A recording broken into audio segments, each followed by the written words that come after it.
नमस्कार विद्यार्थी मित्रों। आज हम चैप्टर नंबर 3 कंपनी के वार्षिक हिसाब में स्वाध्याय का क्वेश्चन नंबर 4 देखेंगे। निम्नलिखित बाकियां सीमा लिमिटेड की बही में से तारीख 31/3/2017 के दिन ली गई है। इन बाकियों पर से कंपनी कानून 2013 के परिशिष्ट 3 के अनुसार कंपनी का तारीख 31/3/2017 के दिन की पक्की तलपट का संपत्तियां दर्शाता पत्रक तैयार कीजिए। यहाँ आपको क्या ज्ञात करना है? पक्की तलपट का पत्रक बनाना है और भी मात्र सिर्फ क्या दर्शाता? संपत्तियां दर्शाता पत्रक। पक्की तलपट में 2 डिपार्टमेंट है, फर्स्ट है इक्विटी और दायित्व और दूसरा है संपत्तियां। और हम जानते हैं कि दोनों का टोटल समान आना चाहिए। तो हमें इस सवाल में मात्र संपत्तियां दर्शाता पत्रक तैयार करना है, मतलब जो भी डिटेल होगी वो संपत्तियों से रिलेटेड ही होगी। तो हम सिर्फ सेकंड पॉइंट हमारा संपत्तियां दर्शाता पत्रक ही तैयार करेंगे हम। तो मैंने यहाँ पर संपत्तियों में जो जो एंट्रियाँ आती हैं, मतलब जो जो पत्रक में दिया गया है वो मैंने लिख लिया है पहले। आप भी इसी तरह से पहले पत्रक सिर्फ ये संपत्तियों वाला ही है तो संपत्तियों से रिलेटेड जितनी एंट्रियाँ उसमें हैं वो सारी हम पहले लिख लेंगे, और जिससे रिलेटेड जो एंट्री है बस वहाँ पर रकम आपको दर्शानी रहेगी। कुछ स्टूडेंट एक एक एंट्रियाँ पढ़ते जाते हैं और करते जाते हैं, जिसकी जैसी ट्रिक जिसको जैसे सही उचित लगे वो कर सकता है। लेकिन पत्रक तैयार कर लें, इसके बाद सिर्फ आपको एंट्रियाँ पढ़नी है और एंट्रियों में जहाँ जहाँ उसकी रकम आती है वहाँ आपको फिलअप करना है, मतलब मात्र रकम लिखनी है। तो सबसे पहले तो हम कौन सी कंपनी है? सीमा लिमिटेड, तो हमने लिख लिया। तारीख 31/3/2017 का डेट भी मिल गई हमें, तो 31/3/17 के दिन की पक्की तलपट हमने हेडिंग लगा ली। विवरण लिखा हमने, नोट नंबर रकम रुपए और रकम रुपए, 2 कॉलम रकम रुपए के हमने रखे। मैंने पत्रक तैयार कर लिया जिसमें सेकंड संपत्तियां ही आपको दर्शानी है। उसके 2 पॉइंट आपके बिन चालू संपत्ति और चालू संपत्ति। बिन चालू संपत्ति के 4 पॉइंट अंदर, पहला स्थायी संपत्ति में दृश्य अदृश्य, दूसरा बिन चालू विनियोग, तीसरा दीर्घकालीन लोन और धिराण, और चौथा अन्य बिन चालू संपत्तियां। और सेकंड पॉइंट है आपकी चालू संपत्तियां, उसमें 6 पॉइंट है इसके। चालू विनियोग, माल सामग्री, व्यापारी लेना, रोकड़ और रोकड़ समकक्ष, अल्पकालीन लोन और धिराण और अन्य चालू संपत्तियां।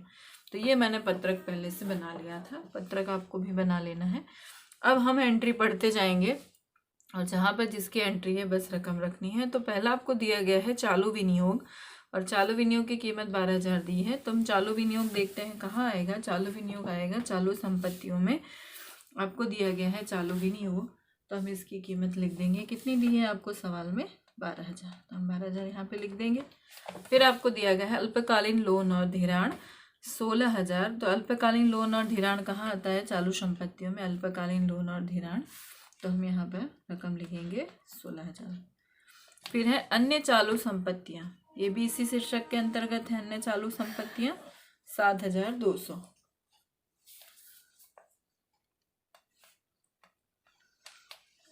फिर दिया आपको स्थायी संपत्ति दृश्य है, तो स्थायी संपत्ति यहाँ पर है दृश्य, हमने अलग से हेडिंग डाल के ही रखी है 5,60,000, तो हम यहाँ पर दर्शा देंगे 5,60,000।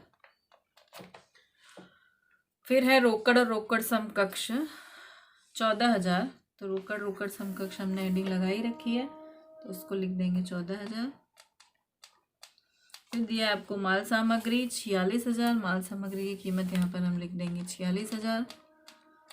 फिर दिया गया है व्यापारी लेना, व्यापारी लेना आपको दिया है 15,800, तो व्यापारी लेना हम 15,800 यहाँ लिखेंगे। अन्य बिन चालू संपत्ति दी है आपको 18,000, तो अन्य बिन चालू संपत्ति आपको संपत्तियों में ही आएगी। ऊपर बिन चालू संपत्तियों में अन्य बिन चालू संपत्तियां 18,000 यहाँ लिख दिया जाएगा। फिर है बिन चालू विनियोग 26,000, तो बिन चालू विनियोग बिन चालू संपत्तियों में आएगा 26,000। स्थायी संपत्तियों में अदृश्य दिया है आपका 1,20,000, तो अदृश्य में 1,20,000 हम लिख देंगे। और लास्ट आपको दिया गया है दीर्घकालीन लोन और धिराण 22,000, तो दीर्घकालीन लोन और धिराण 22,000 यहाँ पर हम लिख देंगे।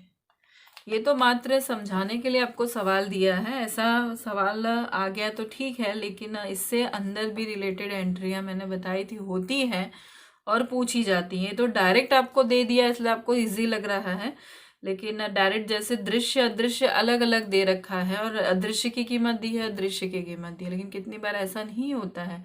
आपको जमीन दे दिया, आपको कॉपीराइट दे दिया, आपको पेटेंट दे दिया, तो आपको ये पता होना चाहिए पेटेंट क्या है। तो पेटेंट संपत्ति है, और कैसी संपत्ति है? स्थिर संपत्ति है, और स्थिर संपत्ति में भी कैसी संपत्ति है? अदृश्य संपत्ति है। ठीक है, तो ये सारी नॉलेज होनी चाहिए। इसमें तो डायरेक्ट दे दिया इसलिए आपको इजी लग रहा है कि हमें सिर्फ रकम रखनी है। आगे जैसे जैसे सवाल आएगा ऐसे आपको पता चलेगा किस तरह से सवाल आपको सॉल्व करना पड़ेगा, किस तरह से बोर्ड में पूछा जाता है। ये तो मात्र सिर्फ आपकी तैयारी के लिए कि आपको किस तरह से पत्रक याद रखना है। अब सारी कीमत हमारी आ चुकी है, तो हम इसका टोटल कर लेंगे।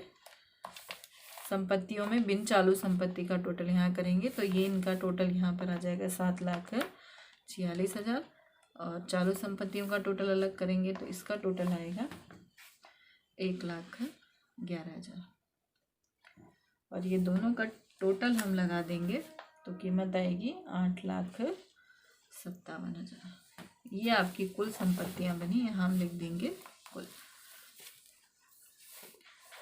यानी कुल मिलाकर आपको एंट्रियां सभी की तैयार होनी चाहिए।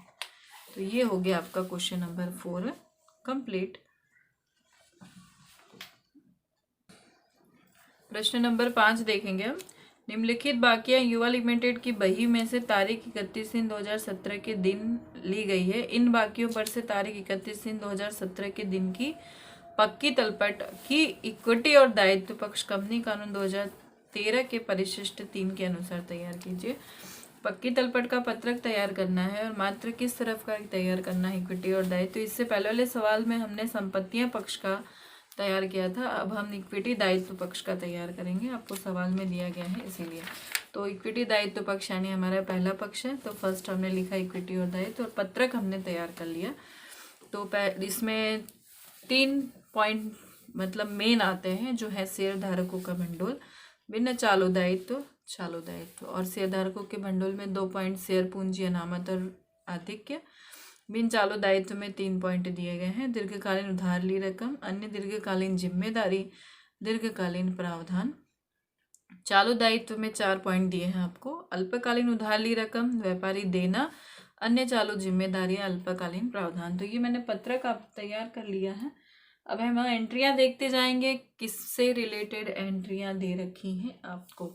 तो जहाँ जिसकी है वो वहाँ पर जिस एंट्री के अंतर्गत आता है, हेडिंग के अंतर्गत वहाँ हम एंट्री को लिखेंगे। तो नंबर 1 दिया गया है 1,30,000 इक्विटी शेयर प्रत्येक 5 के एक ऐसे 6,50,000। अब ये इक्विटी शेयर की बात है, तो ये हो गई शेयर पूंजी। तो शेयर पूंजी हम लिखते हैं, तो यहाँ पर हम शेयर पूंजी दी गई है ऑलरेडी, तो हम यहाँ शेयर पूंजी लिख भी देंगे 6,50,000।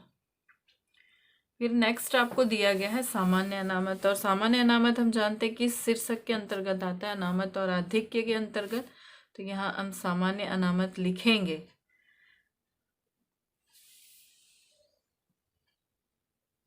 सामान्य अनामत 70,000 आपको दे रखा है, तो सामान्य अनामत और आधिक्य के अंतर्गत हमने लिखा सामान्य अनामत, तो हम रकम यहाँ पे लिख देंगे 70,000। अब आपको प्रोविडेंट फंड दिया गया है, तो प्रोविडेंट फंड ये क्या है? दीर्घकालीन प्रावधान है, मतलब लंबे समय के लिए किया जाता है, प्रावधान एक प्रकार का, और दीर्घकालीन प्रावधान के अंतर्गत आता है। तो यहाँ हम लिख देंगे प्रोविडेंट फंड। तो प्रोविडेंट फंड आपको दे रखा है 3,60,000, जिसकी रकम हम यहाँ पर रकम में लिख देंगे। अब आपको लेनदार दिया गया है, तो लेनदार ये किस में आता है? चालू दायित्व में, व्यापारी देना में। तो यहाँ हम लेनदार लिखेंगे, और रकम आपको कितनी दे रखी है इसकी? 86,000। तो हम इस 86,000 की रकम यहाँ इंक्लूड कर देंगे।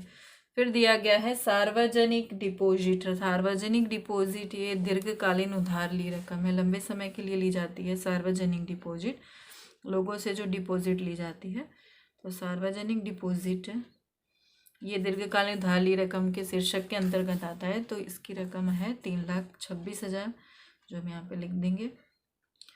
फिर किराया चुकाना बाकी, किराया चुकाना बाकी है, अन्य चालू जिम्मेदारियां हैं ये, तो यहाँ हम लिख देंगे किराया चुकाना बाकी।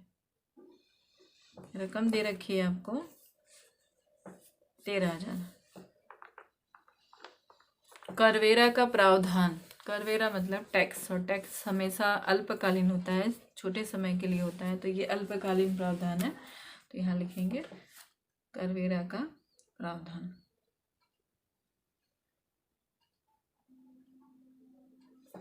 और रकम आपको दे रखी है इसकी 68,000। अन्य दीर्घकालीन दायित्व डायरेक्ट दे रखा है, अन्य दीर्घकालीन दायित्व, तो अन्य दीर्घकालीन जिम्मेदारी में इसकी डायरेक्ट हम एंट्री कर देंगे 15,000। कुछ लिखने की जरूरत नहीं कि डायरेक्ट दे रखा है आपको। काम चलाऊ लोन जमा बाकी दे रखी है, तो काम चलाऊ लोन ये है अल्पकालीन उधार लेकर छोटे समय के लिए ली जाती है, यहाँ लिख देंगे काम चलाऊ लोन। और रकम इसकी लिखेंगे हम 12,000। सब एंट्रियां कंप्लीट होगी। अगर किसी में कोई एंट्रियां नहीं आती है तो वहाँ डैश कर देते हैं, लेकिन लगभग सब एंट्रियां कंप्लीट हो चुकी है। और प्रत्येक शीर्षक का टोटल अलग अलग हम करेंगे।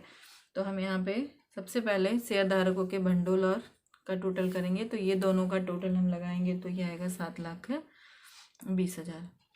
और फिर बिन चालू दायित्व का टोटल लगाएंगे तीनों का, तो इसकी रकम आएगी 7,01,000। और चालू दायित्व में चारों का टोटल लगाया जाएगा, तो इसका टोटल आएगा 1,79,000। और फिर तीनों का टोटल हम लगाएंगे, तो तीनों का टोटल हम करेंगे, तो इसकी कीमत आएगी 16 लाख।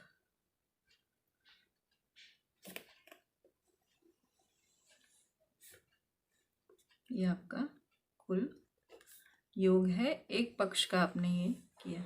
इसके पहले वाले सवाल में एक पक्ष का किया था संपत्ति पक्ष, इसके दूसरे वाले सवाल में इक्विटी और दायित्व पक्ष का किया। अब इसके बाद जो सवाल हम सीखेंगे उसमें दोनों पक्ष को हम साथ में रखेंगे, इक्विटी दायित्व भी बनाना है और संपत्तियां भी बनाना है, यानी कुल मिला के पक्की तलपट का पत्रक तैयार करेंगे। आपको जैसी सहूलियत हो इस तरह से करिए। आप पहले पूरा पत्रक बना लीजिए, उसके बाद फिर एंट्रियां देखते जाइए, और जहाँ जिसकी एंट्रियां आ रही है वहाँ पे मत रख दीजिए। इससे क्या है, गड़बड़ी होने के चांसेस कम रहते हैं। आप पत्रक अगर सीक्वेंस में याद किए हैं तो आप जाकर पहले एग्जाम में पत्रक पूरा तैयार करके लिख लीजिए। उसके बाद सवाल में जिसकी एंट्री जहाँ इंक्लूड हो रही है वहाँ आप उसको लिख सकते हैं। तो ये था आपका क्वेश्चन नंबर 4 और क्वेश्चन नंबर 5। नेक्स्ट वीडियो में हम पक्की तलपट का ही सवाल देखेंगे, पर दोनों कंबाइन, यानी इक्विटी और दायित्व और संपत्तियां दोनों कंबाइन वाला पत्रक तैयार करेंगे।